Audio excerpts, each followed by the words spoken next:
The envelope sat in the bottom drawer of my desk for 3 years, 2 months, and 11 days. I know because I counted back from the day I found it. The day everything she wrote finally made sense. She gave it to me in the parking lot of our attorney's office. The divorce was final. Papers signed. 11 years done. She was calm, in a way I did not understand at the time. She had been crying for a year. She had begged me to reconsider for 6 months. And then, 3 weeks before the final signing, something in her went quiet. She stopped arguing. She stopped calling. She came to the signing the way you come to something you have fully accepted and fully grieved and moved through to the other side of. She handed me a white envelope with my name on it. She said, "Don't read this now. Read it in 3 years." I said, "Okay."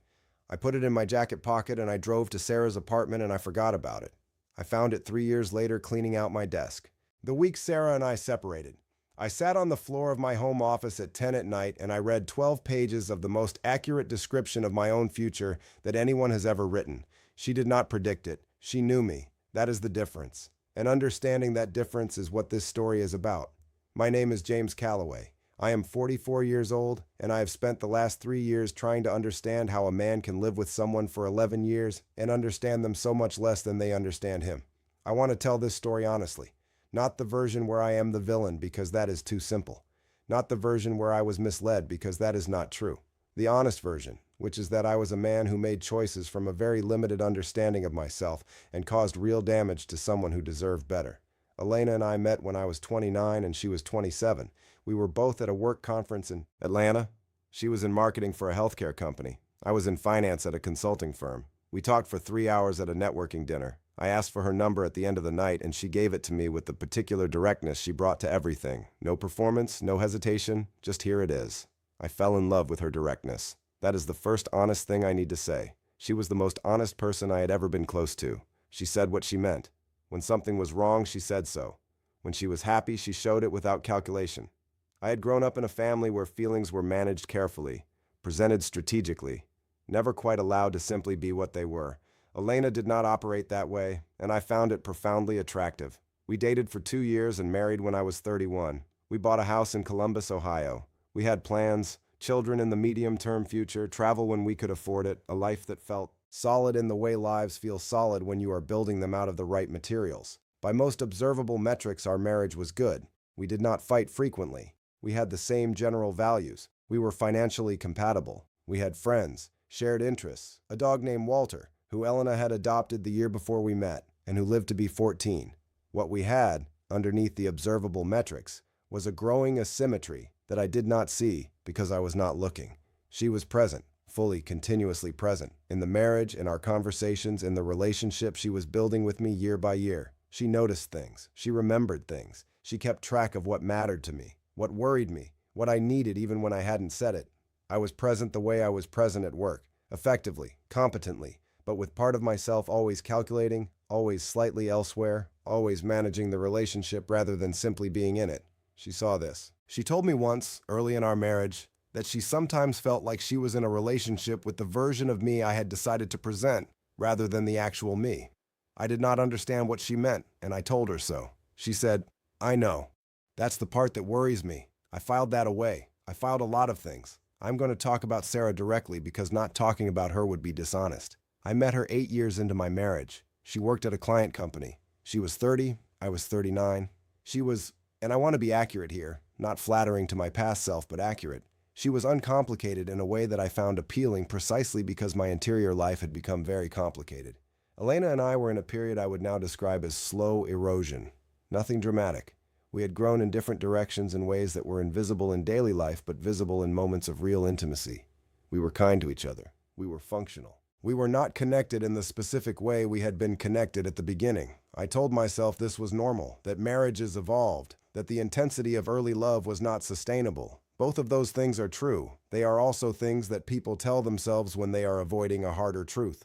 The harder truth was that Elena had kept growing throughout our marriage, kept asking questions about herself, kept working to understand her patterns, kept trying to reach me, and I had stopped. Not dramatically, not consciously. I had simply reached a level of comfort and stayed there, and the distance between where I had stopped and where she continued to go had become a gap I did not know how to cross. Sarah felt easier. That is the most honest thing I can say about it. With Sarah, I did not feel the weight of being fully known. I did not feel the particular discomfort of being seen clearly by someone who wanted more of me than I was giving. She was new and uncomplicated, and she reflected back a version of me that I preferred to the version Elena had access to. I told myself it was love. It probably was, in the particular way that men confuse relief with love. I told Elena in March. We were in the kitchen. I did not plan the moment, or I had planned it so many times in my head that when the moment came, it arrived without ceremony. She did not cry immediately. She looked at me for a long time. Then she said, "How long?" I said, 7 months. She said one more thing, one sentence. She said, "I know exactly what happens next, James. I know it better than you do." Then she walked out of the kitchen, and I heard her in the bedroom, and then she was very quiet. And I sat at the kitchen table for a long time not understanding what she had meant. The year between that kitchen conversation and the divorce signing was the worst year of my life up to that point. And I want to be honest that most of the suffering was suffering I had caused and was now experiencing the reflection of. Elena did not make it easy. She also did not make it cruel. She was, and this is the thing I kept not understanding, herself, all the way through.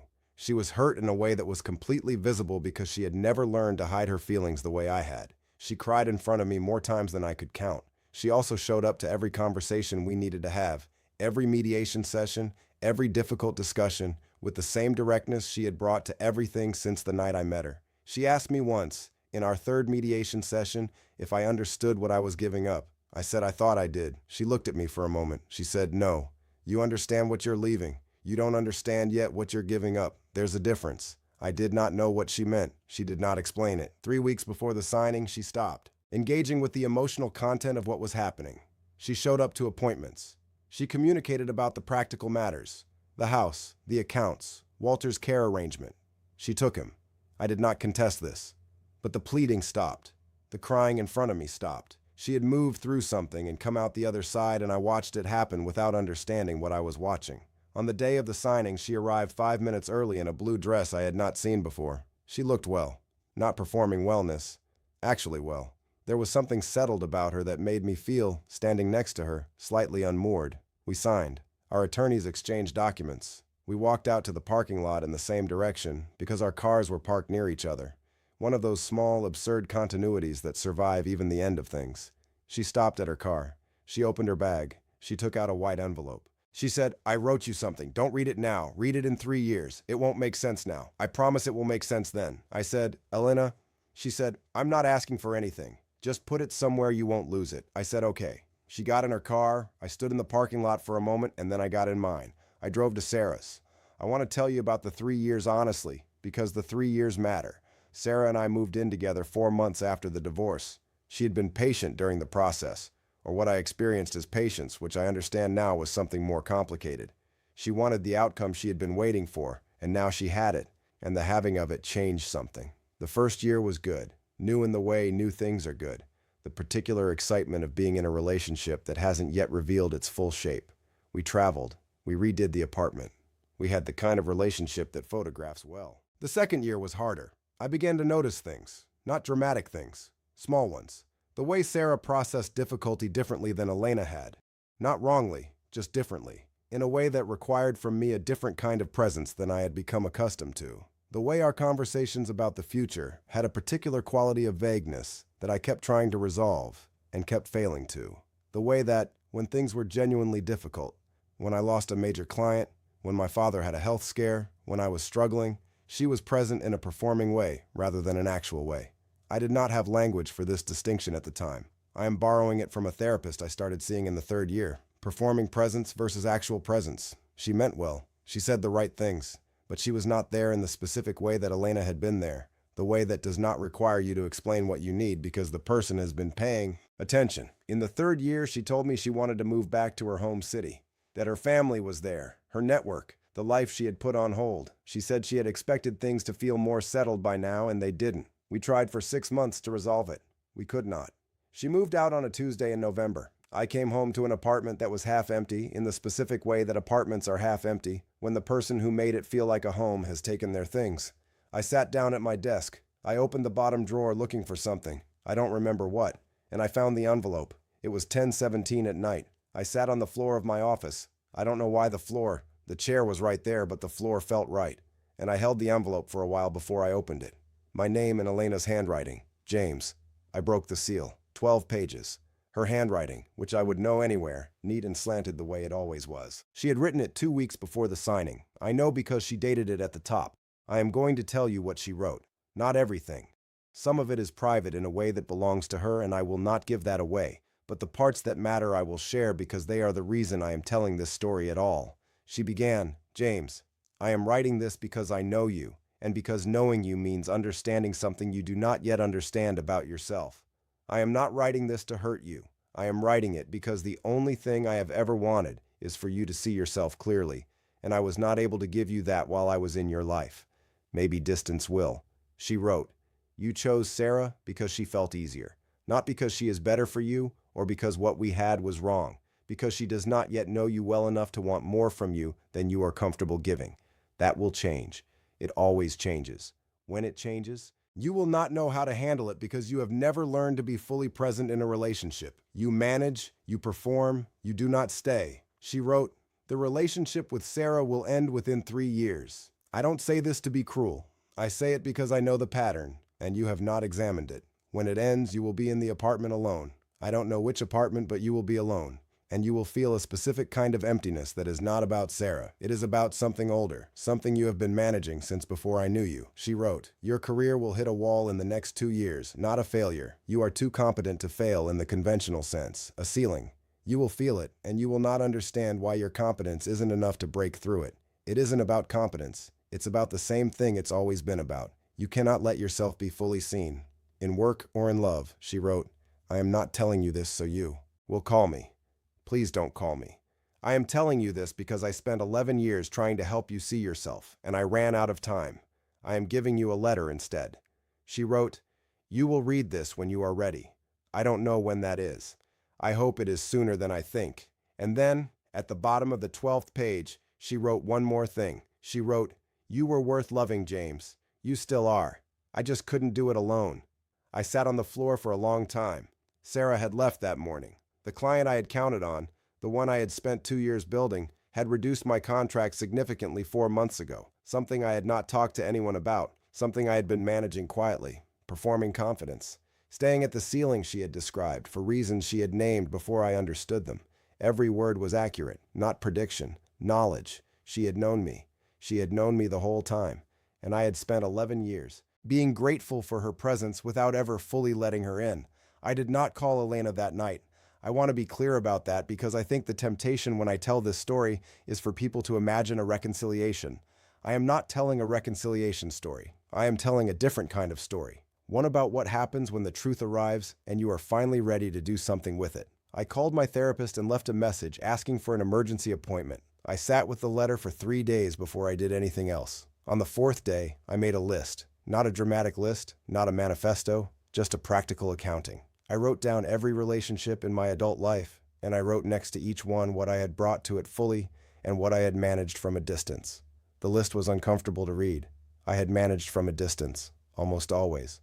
With Elena, with colleagues, with my own father, who I realized staring at that list I had never had once called without a reason. The therapist's name is Richard. I had seen him twice the year of the divorce and stopped because the divorce was finalized, and I told myself the acute phase was over. I started seeing him again, twice a week for 6 months. I am not going to describe therapy the way it is sometimes described in these stories, as a clean arc toward revelation. It was not that.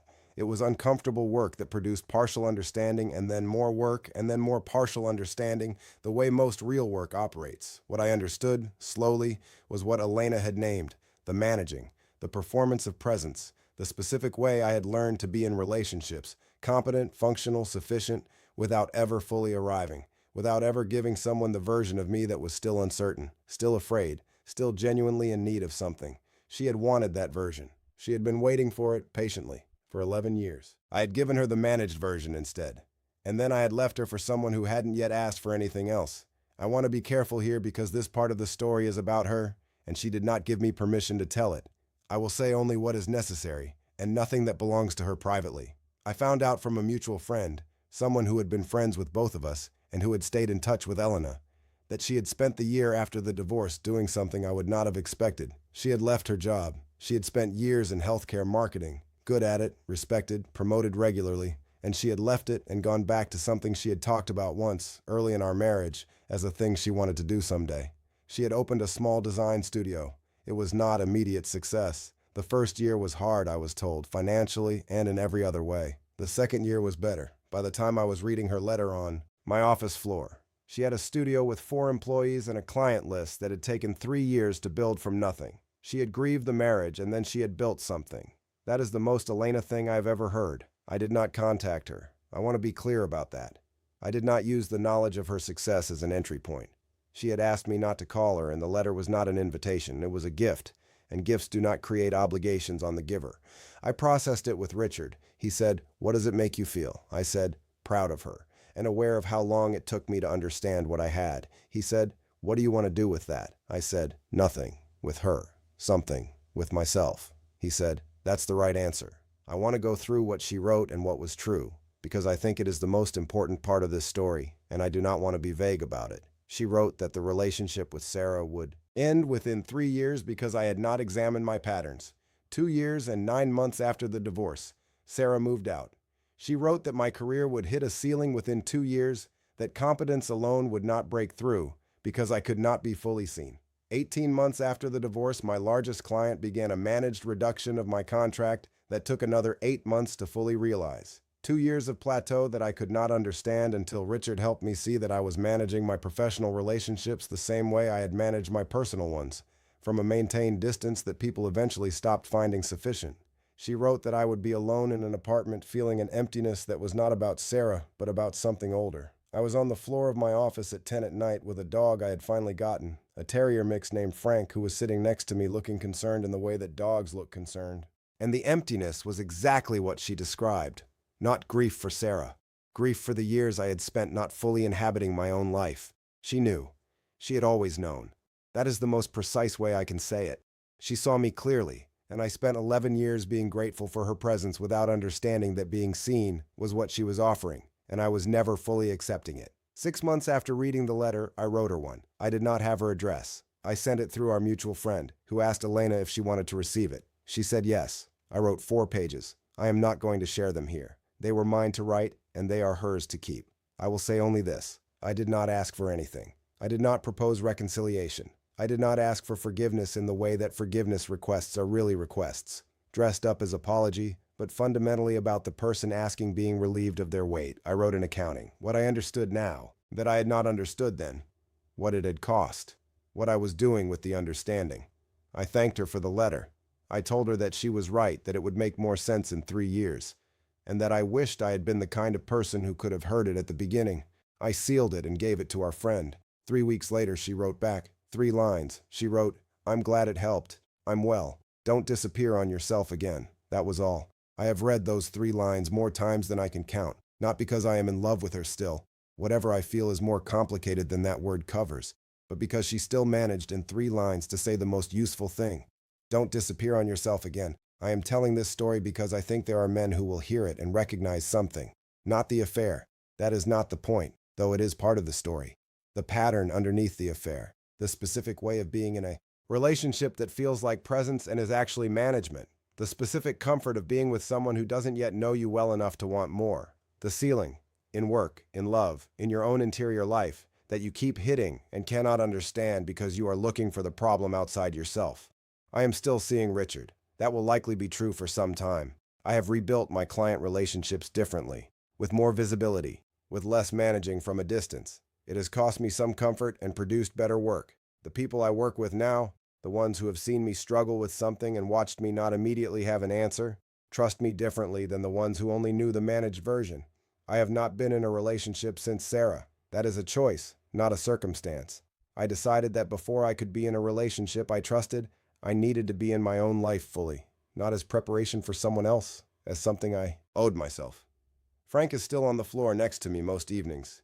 He is not as wise as Walter was, Elena's dog, but he is present in the specific way that dogs are present, which is to say completely, without management, without performance. I think about Elena when I am being honest with myself and not otherwise. I think about what she gave me, not just the letter, though the letter was the most useful thing anyone has ever given me. She gave me 11 years of being fully known by someone, which I spent 11 years treating as a given, a backdrop, a thing that would simply continue, regardless of what I contributed to it. It did not continue. Nothing does, without tending.